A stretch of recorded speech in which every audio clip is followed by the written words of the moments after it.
Welcome to the 28-Day Nervous System Reset bonus material.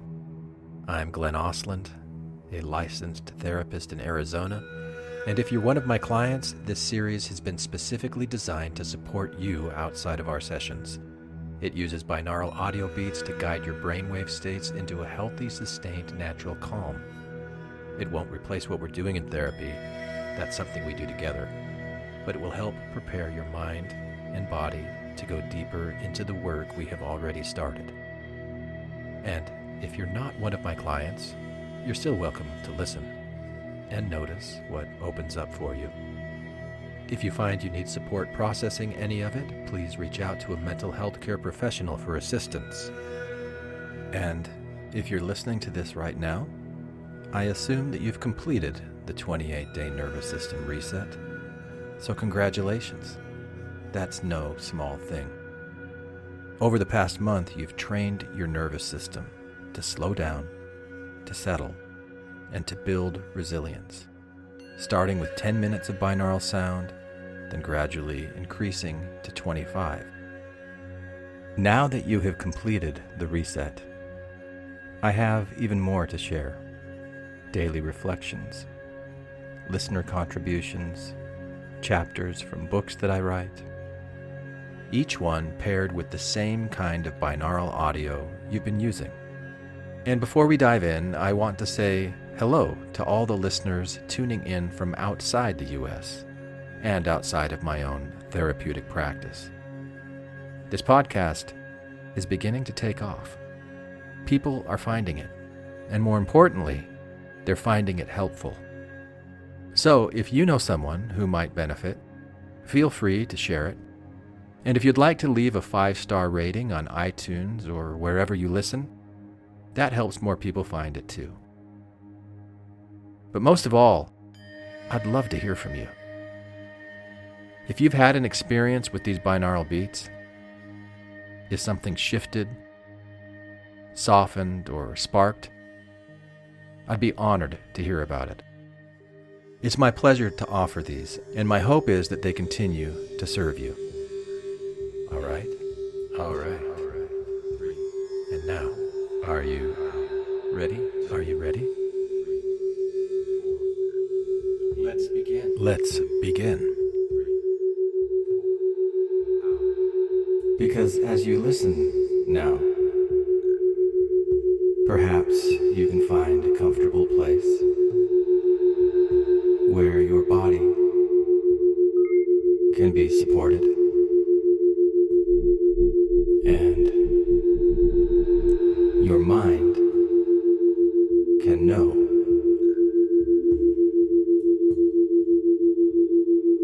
there's nothing else you need to do right now. Just this, just now. A daily reflection that maybe you can follow as you follow your own breath. Because earlier today, I heard a man express several things. I won't tell you who he was, or whether I heard him in person or through a screen, or how exactly my own brain created the reflections I am now reflecting, or how your own brain is creating what you are hearing and experiencing right now. What matters is this man and the sound of his words and the feelings underneath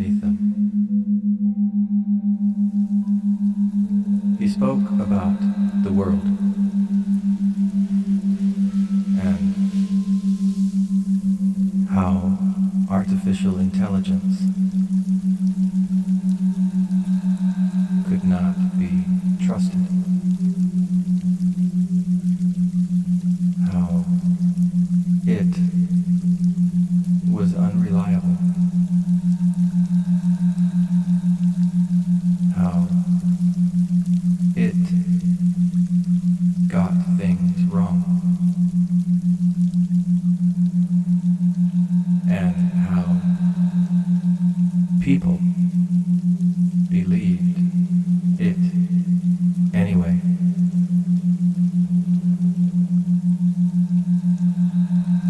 It made him angry. He told a story of his wife, how she had heard that AI was being used for things like mammograms, and she thought that was good. But to him, it was dangerous. Because how could you trust a machine to take the place of a doctor?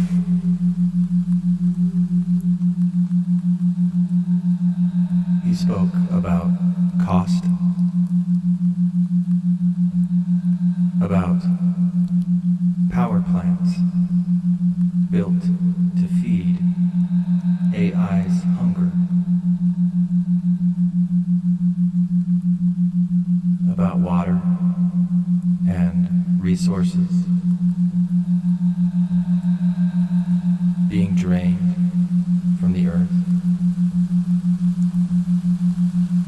about greed and exploitation. And as I listened, I could hear that his words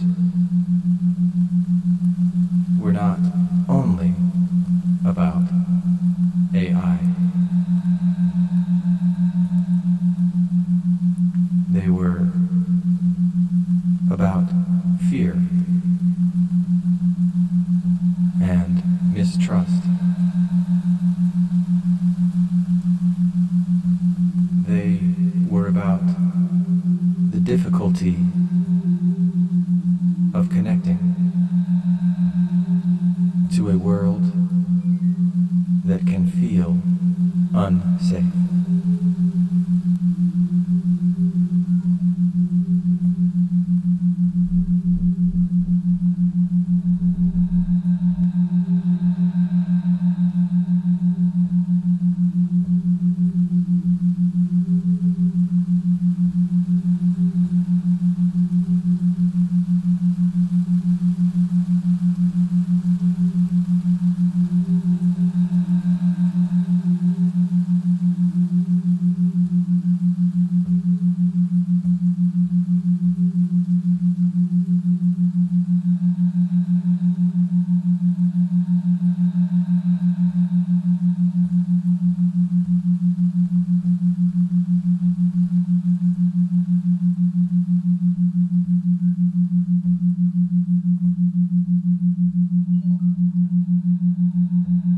Layer 1, the outer story.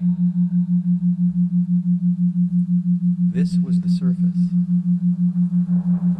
His words about technology. Layer 1, the outer story. And This was the surface, and greed.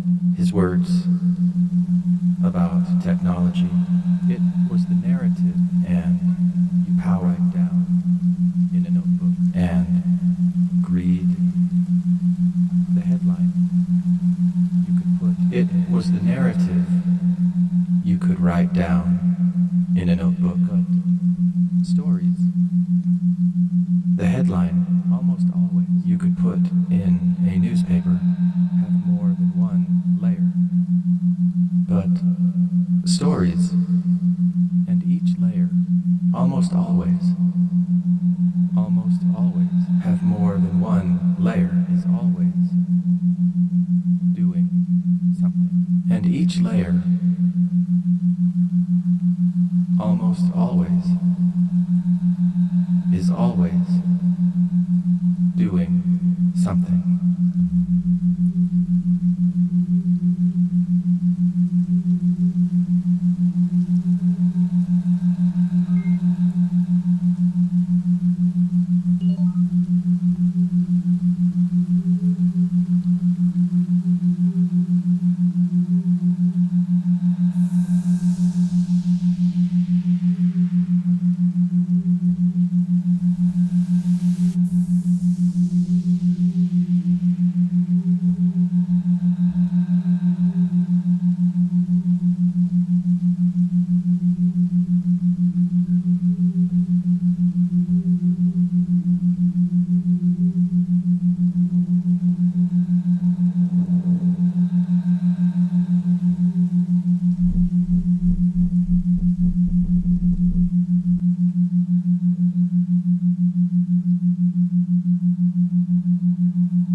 Layer 2. The emotional current. As he spoke, I could feel the temperature in his body rise. Layer 2. The emotional, the agitation in his voice. As he spoke. Later, I heard him say in his body rise that he had a hard time connecting in his voice with people. That most of the time that he stayed quiet. A hard time connecting with people because speaking felt selfish of the time, or self-promoting. He stayed quiet,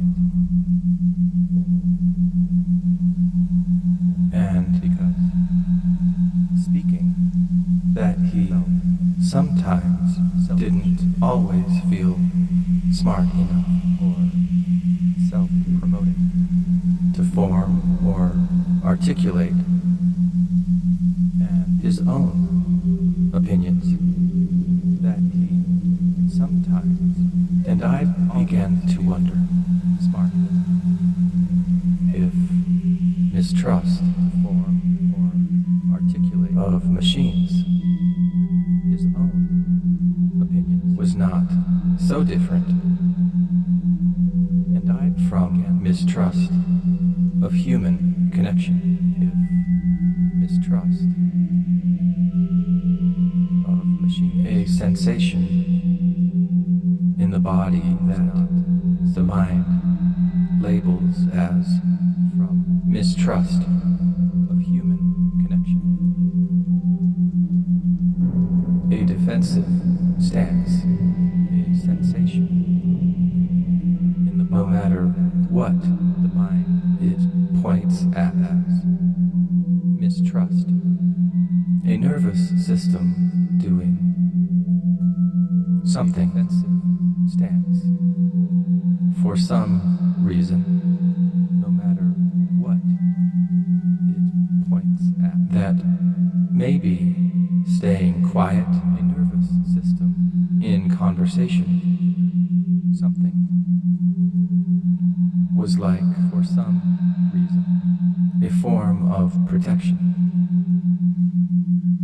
that maybe staying like shutting down the dialogue with the world itself was like when that world, a form of, doesn't feel safe, like shutting down the dialogue with the world itself when that world doesn't feel safe.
Layer 3, the shift. Layer 3, the shift.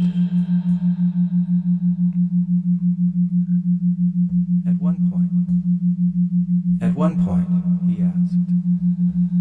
he asked, for those of us listening, if we used AI.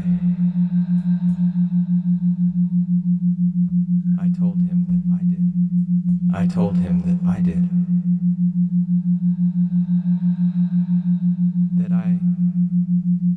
That I use it as a mirror, a reflection, a way and connect, to learn and connect ideas, like a very smart typewriter that can respond to me, expand my perspective, but still needs me to steer. And he liked that image. He liked the idea of the human mind, as the rudder guiding the ship of AI, as the wind pushes it forward.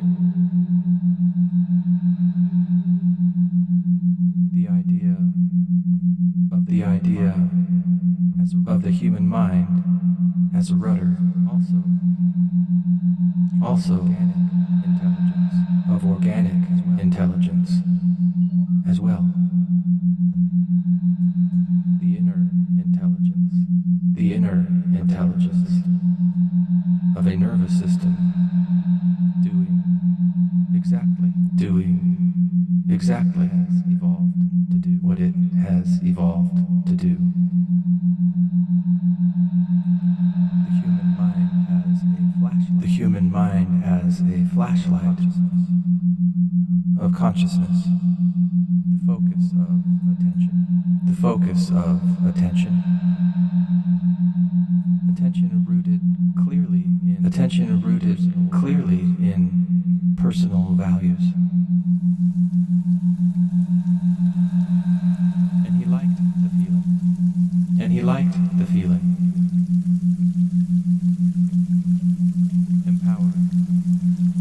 Empowering. That even his own frustration could become fuel for something constructive.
Layer 4.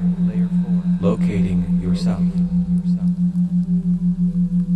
And now I invite you to notice where you are in this story. Perhaps you have your own mistrusts of tools, of people,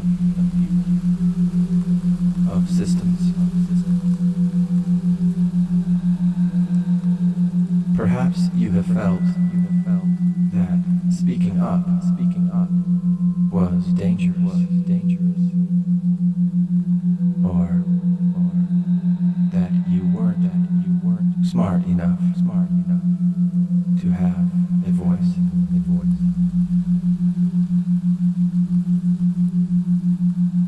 But if you hold a value for introspection, if you find meaning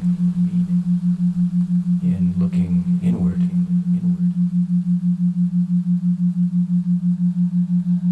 if you've ever discovered more of yourself through expression, feedback, adaptation, then maybe you already know how to steer the ship of your own life. Because presence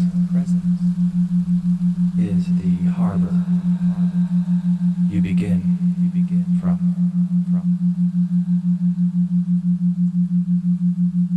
From there, you can chart your course based on what matters most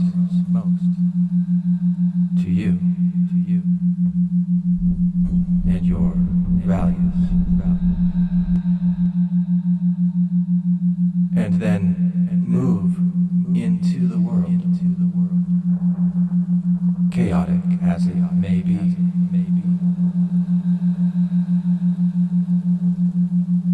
as a true, authentic expression of your values.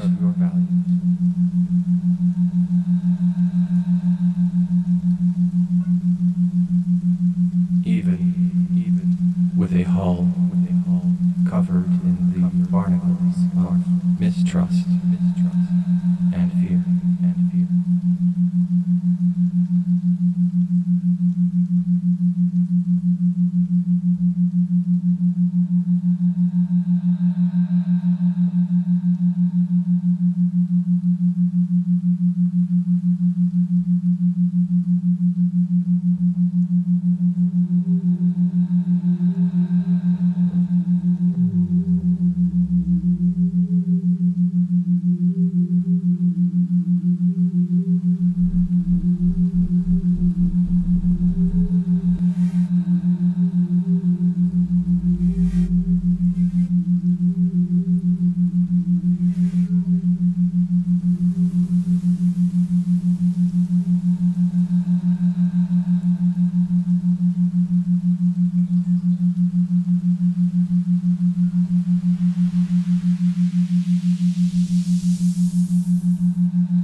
And now, as we close, we ascend through 3 simple movements, as informed by acceptance and commitment therapy. First, we notice our thoughts and feelings without having to push them away or make them the whole truth. This man noticed his fear and mistrust. Second, we open up to them, making space for discomfort, so that fear does not become a barrier or a wall, but a doorway, a signal. This man allowed curiosity to enter when he considered the rudder and the ship, and where he might steer it. Third, we move toward what matters, taking steps, however small, in the direction of our deepest values. For him, it was empowerment, the idea of turning frustration into creation. And maybe, for you, there's a step you are taking right now